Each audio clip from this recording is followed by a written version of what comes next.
오늘은 거룩하고 인자한 주님의 성품이라는 제목으로 하나님의 말씀 전파하도록 하겠습니다. 오늘 본문의 말씀은 모세가 두 번째로 언약판을 받기 위해서 시내산에 오른 후에 그 과정들을 이야기하고 있습니다. 자, 우선적으로 우리 1절 말씀을 다시 한번 읽어보도록 하겠습니다. 1절입니다. 여호와께서 모세에게 이르시되 너는 돌판들을 처음 것과 같이 다듬어 만들라. 네가 깨트린 처음 판에 있었던 말을 내가 그 판에 쓰리니 했습니다. 하나님께서 모세에게 돌판들을 처음 것과 같이 직접 다듬어 만들라라고 말씀하셨습니다. 사실 처음 돌판은요, 하나님께서 돌판까지 직접 만들어서 모세에게 주셨습니다. 그러나 두 번째 돌판은 모세로 하여금 네가 직접 다듬어서 그 돌판을 준비하라, 그렇게 말씀하신 것입니다. 왜 하나님께서 두 번째 돌판은 모세에게 직접 만들라고 말씀하셨을까요? 몇 가지 이유를 생각해 볼 수 있겠지만 가장 우선적으로 생각할 수 있는 것은 자신의 혈기로 인해서 하나님이 주신 돌판을 깨뜨린 모세로 하여금 하나님의 말씀을 담을 그릇의 중요성을 깨우치게 하기 위해서 그렇게 하지 않았을까, 그런 생각을 해보게 됩니다. 사실 돌판 자체는 그리 중요하지 않지요. 그 안에 새겨진 하나님의 말씀이 가장 중요한 것입니다. 그러나 하나님의 말씀이 담긴 그 돌판을 소중히 여기지 않는다면 적지 않은 경우 그 깨어진 돌판으로 인해서 말씀을 보지 못하게 될 것이라는 사실이죠. 말씀을 우리가 들을 수 없다라는 것을 생각해 볼 필요가 있습니다. 어쩌면 하나님께서 이 돌판을 새롭게 제작하라고 말씀하시면서 모세로 하여금 하나님의 말씀을 담을 그릇의 중요성을 깨닫게 해주셨을지도 모릅니다. 오늘날 여러분, 믿음 생활하는 사람들에게도요, 이러한 좀 생각을 좀 할 필요가 있습니다. 하나님의 영은 소중합니다. 말씀은 거룩합니다. 그러나 우리가 정작 그 말씀을 담을 우리 인생에 대해서 생각해 보지 않을 때가 적지 않게 있다는 거예요. 우리가 말씀을 담고 있는 그릇 아니겠습니까? 근데 그 그릇을 우리가 하나님 보시기에 아름답게 이 변화를 시켜가는 것이 참 중요한 몫이라는 것이죠. 근데 적지 않은 경우에 우리의 이 삶이라는 것이 이중적인 삶일 때가 많이 있습니다. 하나님의 말씀은 소중히 여기면서도 우리의 말씀을 담고 있는 그릇은 함부로 취급할 때가 적지 않다는 거예요. 주 안에서 그 말씀은 사모하지만 세상에 나가서 사람들로 하여금 무시당하고 멸시당하는 그런 거짓된 삶을 사는 경우들도 있다는 사실입니다. 그러면 하나님의 영이, 하나님의 말씀이 부족한 것이 아니죠. 그 말씀을 담고 있는 그릇에 문제가 있어서 말씀을 전파하지 못할 때가 얼마나 많이 있습니까? 그릇을 생각해 볼 필요가 있는 거예요. 그 다음에 하나님께서 원하시는 그릇이 뭐겠습니까? 화려한 그릇입니까? 값비싼 그릇입니까? 그것이 아니죠. 하나님께서 원하시는 그릇은 정결한 그릇이라는 것을 잊지 말아야 되는 거예요. 그래서 하나님께서 말씀하시기를 내가 거룩하니 너희도 거룩하라 말씀하셨는 것은 바로 네 인생이, 너의 삶이 나의 거룩한 말씀을 담을 그릇이다. 너희 그릇이 너무 세상적이고 속되다면 어떻게 내 말씀에 담아질 수 있겠느냐라고 이야기하시는 것과 똑같습니다. 그러나 우리가 또 생각해 볼 것은 뭐냐면요, 그렇다고 해서 우리가 스스로 우리 그릇을 깨끗이 닦아놓고 나서 하나님의 말씀을 담는 것은 아니죠. 하나님의 말씀이 우리 안에 임하게 되었을 때 마치 그 말씀은 아주 깨끗한 생수와 같이 우리의 그 더러운 그릇을 하나님께서 말끔히 씻기신다는 거예요. 말끔히 씻기신다. 그렇기 때문에 하나님의 말씀에 대한 완벽한 만남이라는 게 참 중요한 것 같아요.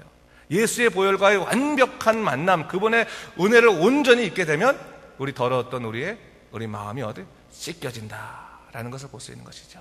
여러분, 그렇기 때문에 항상 우리가 사모할 것은 뭡니까? 주의 정결한 그 생수와 같은 은혜가 내게 임하셔서 나로 하여금 이 더러운 영을 깨끗하게 씻어 주시옵소서. 또한 우리의 삶이 변화되게 하여 주시옵소서.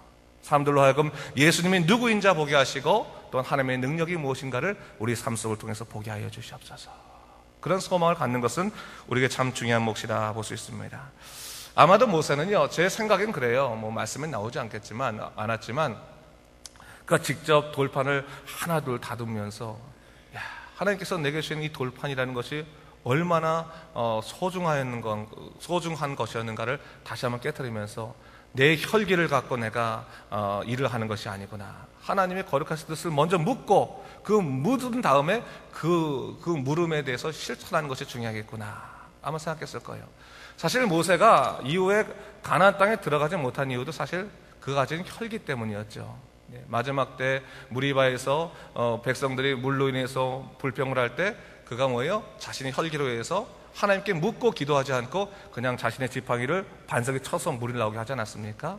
어떻게 보면 불순종의 모습이었지만 하나님께서는 모세를 사랑하셨기 때문에 물을 나오게 하셨습니다. 그러나 모세에게 책임을 묻되 네가 묻지 아니하고 한 행동에 의해서 네가 가나안 땅에 들어가지 못하리라. 그것을 말씀하지 않으셨습니까? 우리 인생도 마찬가지입니다.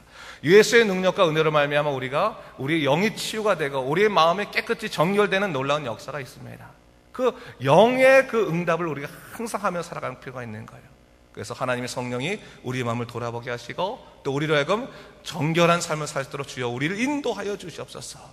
매 순간순간마다 하나님의 뜻대로 변화되는 믿음의 사람이 되게 달라고 기도하는 모습이 우리의 삶 속에 있어야 되는 것입니다.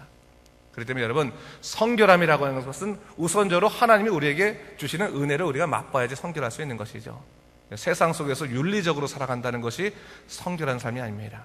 우리가 사는 성결한 삶이라는 것은 윤리적인 삶이 아니라 하나님의 뜻을 이해하고 그분의 뜻대로 사는 그런 삶이 바로 우리에게 정결한 삶이라는 것을 좀 이해할 필요가 있는 것입니다. 성령이 내 마음에 있어야지만 움직이는 놀라운 역사가 있다는 것이죠.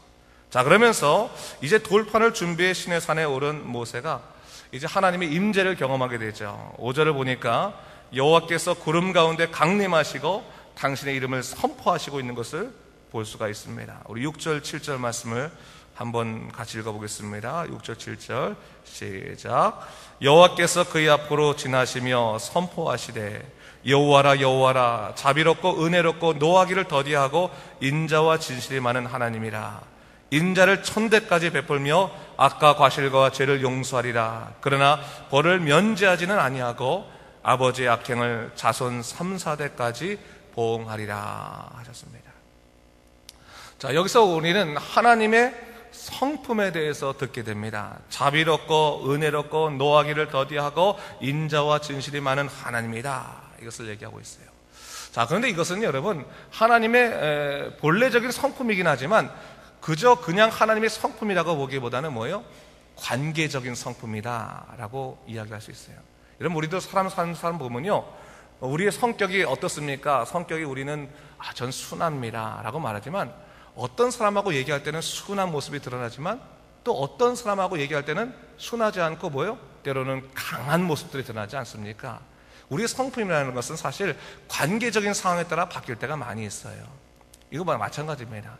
하나님이 말씀하신 성품도 사실은 관계적인 성품이라 할 수 있어요. 하나님을 사랑하고 또한 우리 삶 속에서 하나님을 찾고 구하는 자들에게 하나님께 보여주시는 성품과 하나님을 무시하고 악을 행하고 죄를 행하는 사람들에게 보여주시는 하나님의 성품이 다르다는 겁니다. 하나님께서 하나님을 사랑하고 하나님 뜻대로 살려고 하지만 이 세상 속에서 수많은 어려움을 겪는 사람들에겐 하나님께서 어떠한 성품을 보여주십니까? 오늘 본문을 보니까 어떻게 나와 있어요? 자비롭고 은혜롭고 노하기를 더디하고 인자와 진실이 많은 하나님인데 그 인자를 천대까지 베푸는 하나님이다 얘기하시는 거예요. 여러분 하나님을 신뢰하십시오. 하나님을 의지하십시오. 하나님이 우리에게 주시는 그 믿음으로 말미암아 언제나 주님과 동행하는 믿음의 삶을 살아가십시오. 하나님께서 우리를 지켜주시며 인자와 진실로 함께하여 주시며 때로는 우리의 그 고통 가운데서 우리를 인도하실 뿐만 아니라 우리가 죄로 인해서 방향을 잃어버렸을 때 주님을 찾고 다시금 돌아오게 하실 때 그것을 위해서 하나님께서는 오래 참아주시는 하나님이라는 것을 우리가 잊지 말아야 됩니다. 그 하나님의 은혜가 우리 안에 있는 것입니다. 하지만 하나님을 향해서 악을 행하고 하나님을 향해서 범죄하는 자들에게는 어떻게 하십니까? 여기 보니까 벌을 면제하지는 아니하고 아버지 악행을 자손 3, 4대까지 보응하신다. 그것은 뭡니까? 하나님께서는 죄를 미워하신다는 거예요. 하나님께서는요 언제나 죄와 사람을 나누기를 원하십니다. 죄와 사람이 붙어 있으면 죄인, 죽음으로밖에 갈 수 없는 인생이지만 죄를 나누시기 원해요. 다시 말해 죄에서부터 꺼내어 주시기 원해요. 구원하시길 원하십니다. 그 구원하시기 위해서 뭐예요? 예수 그리스도를 우리에게 보내신 거예요. 예수 그리스도의 보혈의 능력으로 말미암아 그 크신 은혜로 말미암아 그 죄악에서부터 우리를 건져주시는 것입니다. 근데 여러분 어떤 사람이 정말로 하나님께 감사하며 구원을 기쁨을 누릴 수 있겠습니까? 자기가 어디에 처해 있는 사람인가를 깨닫는 사람이 그 구원의 놀라운 감격을 누릴 수 있게 되는 거예요. 이전에 예수를 알지 못했을 땐 내가 죄 구덩이에 살고 있었고 죄인으로서 내가 어떻게 할지 모르는 그런 암흑과 같은 삶을 살았었는데, 그래서 내가 죄인인지 아닌지도 몰랐었는데 예수의 은혜를 겪고 나니까, 하나님을 만나고 나니까 뭐예요? 내가 죄인이었구나 하는 것을 깨닫고 그 죄로부터 벗어나는 것이 얼마나 커다란 놀라운 인생이었는가, 거듭남의 인생이었는가를 깨닫는 것을 참으로 여러분 중요하다는 것을 성경은 우리에게 얘기하고 있습니다. 바로 그거예요. 바로 죄에서부터 벗어나는 그 기쁨을 누리십시오. 죄 가운데 거한다면 우리는 우리의 인생에 소망이 있을 수 없는 것입니다. 자, 그러면서 오늘 그 말씀을 하나님께서 말씀하시자마자 이 모세가 하나님의 성품들을 깊이 깨닫고 나서 그가 땅에 엎드려서 경배를 한 겁니다. 뭐라고 경배하고 있습니까? 9절 말씀인데 한번 같이 읽겠습니다. 시작. 이르되 주여 내가 주께 은총을 입었거든 원하건대 주는 우리와 동행하옵소서. 이는 목이 뻣뻣한 백성이니이다. 우리의 악과 죄를 사하시고 우리를 주의 기업으로 삼으소서 했어요. 8절 말씀에 땅에 엎드려 경배하다라고 하는 것은 하나님을 만나고 나서, 하나님을 경험하고 나서 그가 예배할 수밖에 없었다는 거죠. 하나님께 예배드리는 것. 예배드리면서 그가 하는 고백은 뭡니까? 하나님, 내가 은총을 입은 자이거든 원하건대 소망합니다. 주님은 저와 동행하여 주시옵소서. 왜 동행하여 달라는 겁니까? 저는 우리 인간이라고 하는 것은 원래 뻣뻣한 자입니다. 완악한 자입니다. 죄인입니다. 자기밖에 모르는 자입니다. 하나님을 섬기지 못하는 자입니다. 스스로 길을 찾지 못하는 자입니다. 죽음으로밖에 이를 수밖에 없는 자입니다. 멸망으로밖에 이를 수밖에 없는 죄입니다. 하나님이 우리와 동행하지 않으신다면 우리는 길을 찾을 수 없습니다. 그걸 고백하는 거예요.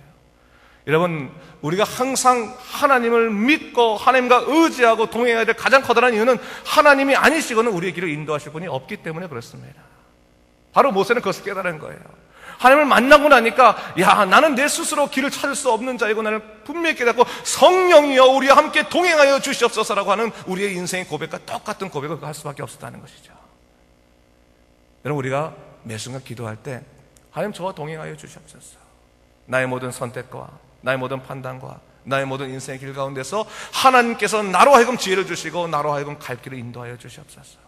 나로 하여금 예수 그리스도의 보혈의 십자가의 피를 알게 하시고 십자가의 능력을 깨닫게 하여 주시옵소서.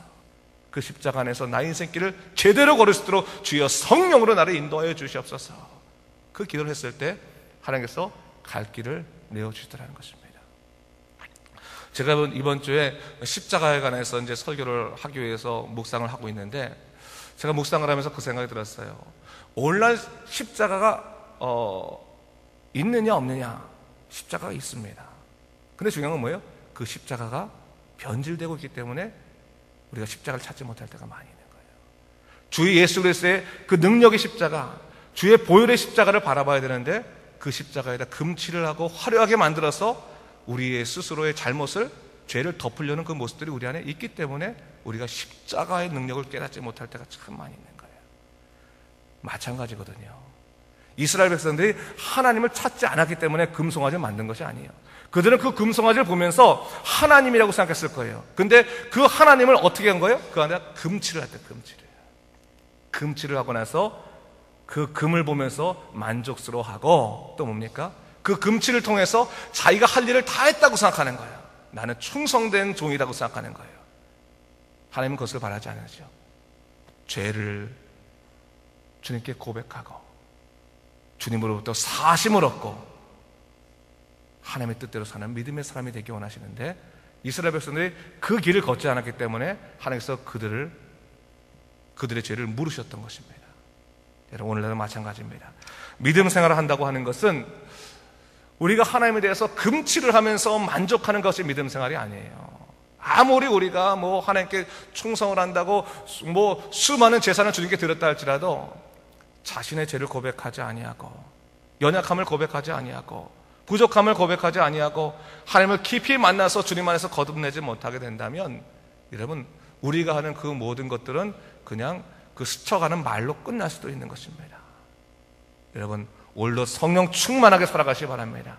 예수의 능력으로 살아가시고 매 순간마다 하나님과 동행하시고 하나님이 아니시고는 저는 안 됩니다라고 고백하시면서 여러분의 생각과 여러분의 모든 삶의 선택의 모든 것들을 하나님이 주장하셔서 오늘도 새롭게 하나님의 능력으로 살아가신 여러분 믿음의 삶을 사시기를 주님의 이름으로 축원합니다. 하나님의 능력 가운데 사시기 바랍니다. 기도하겠습니다. 주 하나님 아버지 감사합니다. 하나님께서 오늘 이 아침에도 또한 우리 주일교회 말씀을 통해서 하나님을 만나서 살아가는 것이 무엇인지를 다시 한번 알려주셨습니다. 주 하나님 아버지, 예수의 구원의 능력이 얼마나 클지인데 아버지 하나님, 그러나 우리 삶에 대해서 우리가 얼마나 많은 그 죄의 모습들을 보지 못했습니까? 내 뜻대로만 살아가려고 하고 내 생각을 하나님의 생각보다 더 앞장세우는 그런 아버지, 잘못된 우리 생각들을 내려버리게 도와주시고 오직 주의 능력으로 주의 이름으로 살아갈 수 있도록 주의 우리를 이끌어 주시옵소서. 감사드리며 예수님 이름으로 기도드립니다. 아멘.